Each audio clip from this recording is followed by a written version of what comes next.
பெரம்பலூரில் திமுக மற்றும் கூட்டணி கட்சி வேட்பாளர்களை ஆதரித்து முதலமைச்சர் மு.க.ஸ்டாலின் பிரச்சாரம் மேற்கொண்டார். அந்த காட்சிகளை பார்க்கலாம்.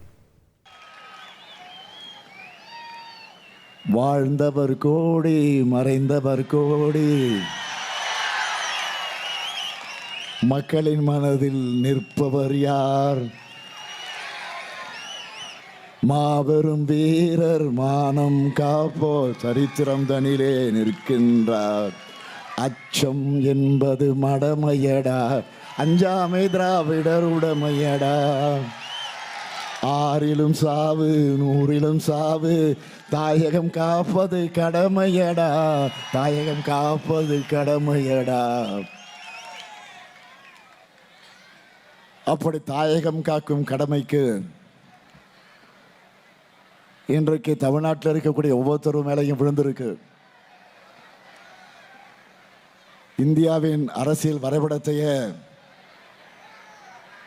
தென்னிந்திய மக்களுடைய எதிர்காலத்தையே சின்னாபின்னமாக்கக்கூடிய கருப்பு சட்டம் நாடாளுமன்றத்தில் கொண்டு வரப்பட்டிருக்கு. இன்று காலையில் உங்கள் ஸ்டாலின், உங்களில் ஒருவனாக இருக்கக்கூடிய ஸ்டாலின், இந்த முத்துவேல் கருணாநிதி ஸ்டாலின்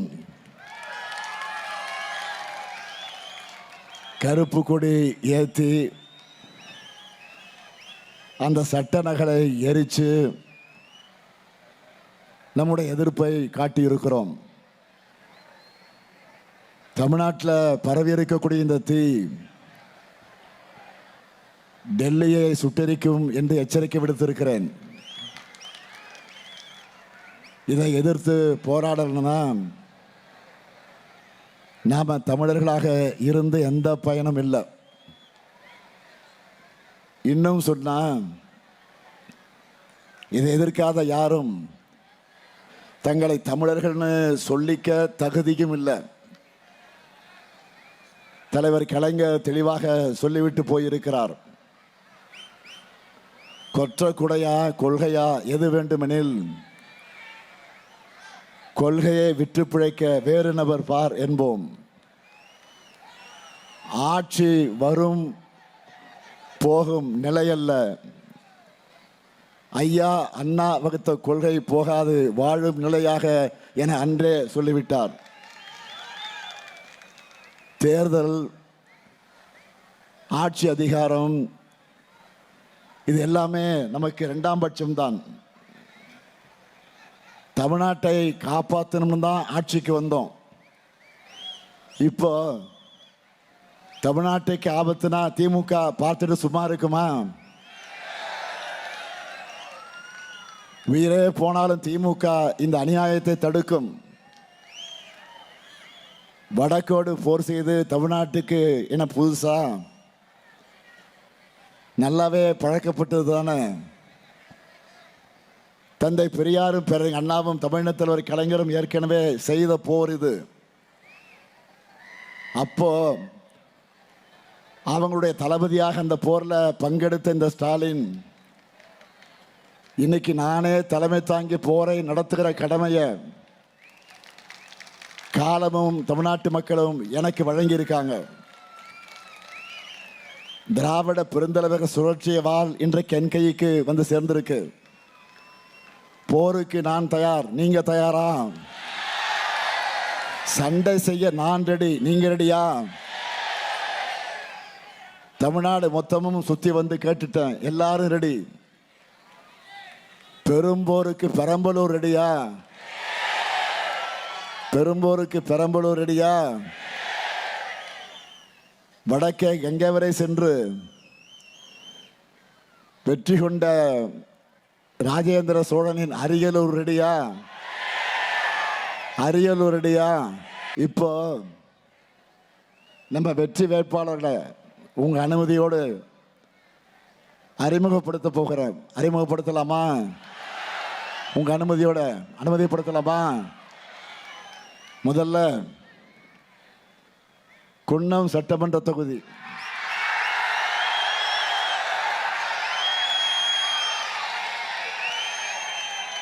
நமது வெல்லும் வேட்பாளர் அமைச்சர் எஸ் சிவசங்கர் அவர்கள்,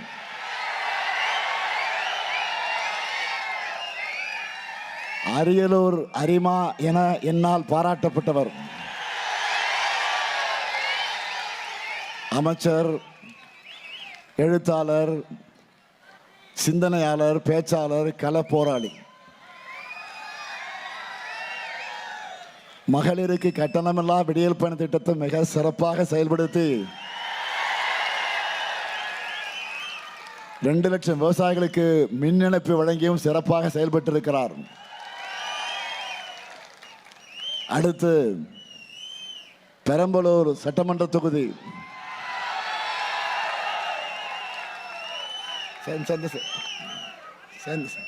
உரையிலுங்க நமது வெல்லும் வேட்பாளர் டாக்டர் ஜெயலட்சுமி அவர்கள்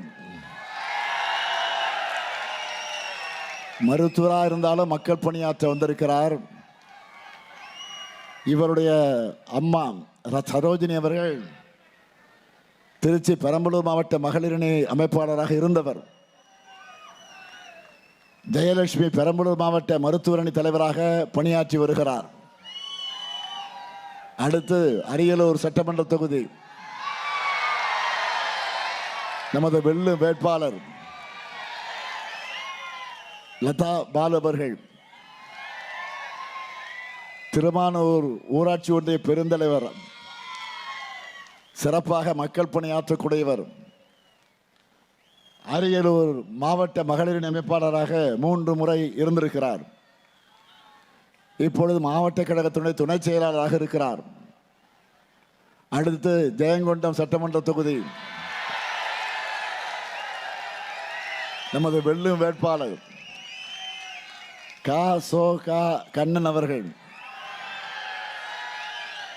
ஜெயங்கொண்டம் சட்டமன்ற உறுப்பினராக இருந்து நல்ல பல திட்டங்களை இந்த தொகுதிக்கு கொண்டு வந்தவர். கடந்த 5 ஆண்டுகளில் இந்த தொகுதிக்கு மட்டுமே 2107 கோடி ரூபாய் மதிப்பிலான திட்டப்பணிகளை கொண்டு வந்திருக்கிறார். இந்த 4 பேருக்கும் உதயசூரியன் சின்னத்தில் நீங்கள் எல்லாம் பெருவாரியான வாக்கினை வழங்கி வெற்றி பெற வைக்கணும். 4 பேருடைய வெற்றியும் உறுதியா? சத்தமா? இன்னும் சத்தமா? நன்றி. வேட்பாளர்கள் இப்போ உட்காரலாம். உங்கள் சீட்டு கன்ஃபார்ம் ஆயிடுச்சு, உட்காருங்க. தொகுதி மறுவரையறை தொடர்பாக அரசியல் ரீதியாக நான் விளக்கிட்டேன். இப்போ இல்லை, ஓராண்டுக்கு மேலே குரல் கொடுத்துட்டு இருக்கிறேன். தெலுங்கானா மாநிலத்தினுடைய முதலமைச்சர் மாண்புமிகு ரேவந்த் அவர்கள் ஒரு பதிவு போட்டிருக்கிறார். இந்தியாவில் நீங்கள் தான் இதை முதல்ல சொல்லி எச்சரிச்சிங்க. நீங்கள் சொன்ன மாதிரி இப்போ நடக்குதுன்னு அவருடைய கடிதத்தில் குறிப்பிட்டிருக்கிறார். தொகுதி மறுவரை ஆபத்தை இன்னும் எளிமையாக சொல்ல வேண்டும் என்று சொன்னால் நிறைய பேர் என்கிட்ட கோரிக்கை வச்சாங்க. ஒரு கதை சொல்கிறேன், சொல்லலாமா? நீங்கள் ஒரு கம்பெனியில் வேலை செய்கிறீங்க. உங்களுக்கு 10,000 சம்பளம். உண்மையாக உழைக்கிறீங்க. சொல்கிற வேலை எல்லாத்தையும் நீங்கள் சிறப்பாக செய்கிறீங்க. உங்களால் தான் அந்த கம்பெனிக்கு லாபமே கிடைக்குது. இன்னொரு ஆள் அதே கம்பெனியில் ஊழியராக இருக்கிறார். உங்களுக்கு கொடுக்கறத விட அந்த ஆளுக்கு 2 மடங்கா, அவருக்கு 10,000னா இவருக்கு 2 மடங்கு 20,000 சம்பளம் கொடுக்குறாங்க. ஆனால் சொல்கிற எந்த வேலையும் அந்த ஆள் சரியாக செய்ய மாட்டார். இப்போ எல்லாருக்கும் சம்பளத்தை உயர்த்த போகிற நேரத்தில் வேலையே செய்யாத அந்த ஆளுக்கு 20,000லேருந்து 50,000 சொன்னால் எல்லா வேலையும் கரெக்டாக செஞ்சு கொண்டிருக்கக்கூடிய இவருக்கு 10,000லேருந்து 12,000 கொடுத்தா அது நியாயமா அநியாயமா? இதுக்கு பேர் அயோக்கியத்தனமா இல்லையா? நீங்களே சொல்லுங்க. நமக்கு தான் 2,000 கூட வருதுன்னு யாராவது நினைப்போமா? மாட்டோம். அந்த வேலையை செய்தவனுக்கு மேலும் மேலும் வாரி வழங்கிட்டு அவனுடைய சுமையும் நம்ம மேலே ஏற்றி வச்சு நம்ம கேள்வி கேட்பாமா இருப்போமா மாட்டோமா? நமக்கு ப்ரமோஷன் கொடுக்கலான்னு கூட பரவாயில்லை, இருக்கிறதையும் பிடுங்கினா என்ன பண்ணுறது? இதுதான் தொகுதி மறுவரையறை. இதை எதிர்த்து தான் நாம் போராடுறோம். ஒட்டுமொத்த தென் மாநிலங்களும் போராடுது. நாம் உரிமைக்காக போராடிக்கிட்டு இருக்கிறோம். பிரதமர்கிட்ட இது தொடர்பாக விளக்கத்தையும் வாக்குறுதியும் கேட்குறோம். ஆனால் இப்படிப்பட்ட நேரத்தில் நேற்று கொஞ்சம் கூட கூச்சமே இல்லாமல் அவர் நாகர்கோவிலில் வந்து சும்மா ஷோ காட்டிட்டு போயிருக்கிறார். கிண்டலாக சொல்ல, உண்மையாகவே ரோடு ஷோ அதை மட்டும் நடத்திட்டு போயிருக்கிறார். நாம் கேட்ட கேள்விக்கும் பதில் இல்லை. மோடி வரும்போது அவருக்கு பூத்துவத்துக்கு போயிருக்கிறார் தெரியுமா நம்ம பழனிசாமி. பிரதமர் கூட நம்ம கிட்ட பழனிசாமி இது பற்றி ஏதாச்சும் கேட்பாரா அப்படின்னு யோசிச்சிருப்பார் அவர். ஆனால் பழனிசாமி அவருடைய ஜீப்பில் நின்றுட்டு ஊர்வலம் போனதோட சரி, ஒன்றும் பேசலை. பிரதமராக பார்த்து பழனிசாமி சிரித்த சிரிப்பிலேயே அவருக்கு புரிஞ்சிருக்கும், இந்த அடிமை குரல் கொடுக்க மாட்டார், இவர் வச்சுக்கிட்டு என்ன வேணாலும் பண்ணலாம் என்று பிரதமர் மோடி நினைச்சிருப்பார். அவர் நினைச்சதுக்கு மேல சிறந்த அடிமை என காட்டுவது போல இன்னைக்கு அவர் பேசியிருக்கிறார்.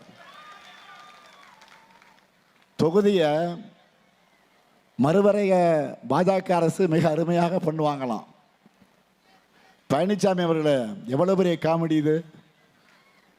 இந்தியாவில் இருக்கக்கூடிய பல முதலமைச்சர்களும் பல எதிர்கட்சி தலைவர்களும் இந்த ஆபத்தை தெரியாமலா கண்டிக்கிறாங்க.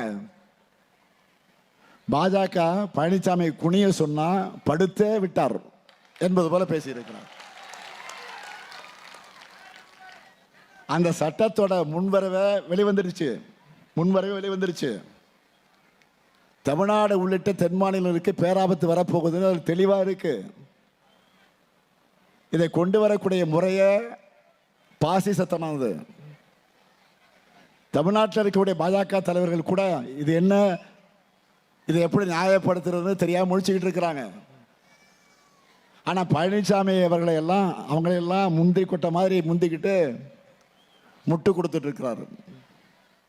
இப்படிப்பட்ட அடிமைகளின் துணையோட தமிழ்நாட்டுக்குள்ள நுழைய நினைக்கிறவங்களை எல்லையிலே நாம் தடுத்து நிறுத்தணும். 10 தோல்வி பழனிசாமிக்கு 11வது தோல்வியும் நாம் வழங்கணும். அதுவும் இந்த 11வது தோல்வி மறக்க முடியாத தோல்வியாக இருக்கணும். பொதுவாக 18 வருஷம் சபரிமலை போகிறவங்கள குருசாமின்னு ஆன்மீக அன்பர்கள் சொல்லுவாங்க. ஆனால் பழனிசாமி அதிமுக தலைமை பொறுப்பில் தொடர்ந்தா 18 முறை தொடர்ந்து தோத்தா தோல்வியிலே குருசாமி பழனிசாமின்னு மாறிடுவார். எப்படியெல்லாம் இதை பிளான் பண்ணி கொண்டு வந்திருக்கிறாங்க. தமிழ்நாட்டுக்கு முதற்கட்டத்தில் தேர்தல் வைக்காம கொஞ்சம் தள்ளி வச்சா திமுக வெற்றி பெறக்கூடிய எண்ணிக்கையாவது குறையுமா என்று பாஜக ஒரு கணக்கு போட்டாங்க. ஆனால் அதுவும் இப்போ தப்பு கணக்காக போயிடுச்சு. ஒவ்வொரு நாளும் ஊடகங்களை வர்ற கருத்து கணிப்புகளை பார்த்தாலே தெரியுது. முதல்ல 180 அப்படின்னு போட்டாங்க நமக்கு, இப்போ 190 200ன்னு போட ஆரம்பிச்சிட்டாங்க. தேர்தலுக்குள்ள 200 கிராஸ் பண்ணிட்டோம். அதுவும் தொகுதி மறுவரைய ஆபத்தை கூட எதிர்த்து பேசாத அதிமுக கூட்டணி 234 தொகுதி தோல்வி அடைஞ்சாலும் ஆச்சரியப்பட எதுவும் இல்லை. ஏன்னா தமிழ்நாட்டு மக்கள் அந்த அளவுக்கு கொதிச்சு போயிருக்காங்க. இதுக்கு கூட பேசலைன்னா வேற எதுக்கு தான் பழனிசாமி வாய் துறப்பாருன்னு கேட்குறாங்க. வளர்த்து விட்ட செங்கோட்டையனுக்கு துரோகம், பதவி கொடுத்த அம்மையார் சசிகலா தினகரனுக்கு துரோகம், நம்முடைய சகோதரர் OPS அவர்களுக்கு துரோகம், அவைத்தலைவராக இவங்க ஆட்சியை காப்பாற்றின தனபால் அவர்களுக்கு துரோகம், CAA FCRA போன்ற சட்டங்களுக்கு முட்டு கொடுத்து சிறுபான்மையின மக்களுக்கு துரோகம், 3 வேளாண் சட்டங்களுக்கு முட்டு கொடுத்து விவசாயிகளுக்கு துரோகம், அம்மையார் ஜெயலலிதா அவர்கள் எதிர்த்த பாஜக கூட கூட்டணி சேர்ந்து அவருக்கும் துரோகம், இன்னைக்கு தொகுதி மறுவரைக்கும் ஆதரவு தெரிவித்து ஒட்டுமொத்த தமிழ்நாட்டுக்கும் துரோகம். இதுதான் எவல்யூஷன் ஆஃப் எடப்பாடி. உண்மையான அதிமுக தொண்டர்கள் நிர்வாகிகளும் இவரை தலைவராக ஏற்றுக்கல, தயாராக இல்லை.